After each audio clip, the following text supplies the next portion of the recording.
உயிரொன்று இல்லாமல் உடல் இங்கு நிலையாதே. உயிர் என்ன பொருள் என்று அலைப்பாய்ந்து தெரியாதே. வாழ்க்கையின் வேர்களோ மிக ரகசியமானது.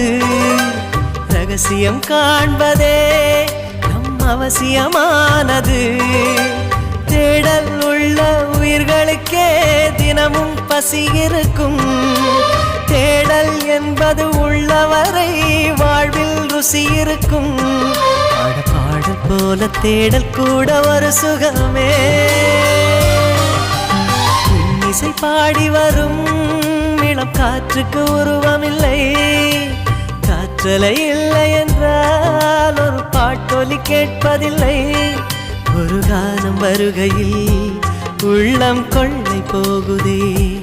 ஆனால் காற்றின் முகவரி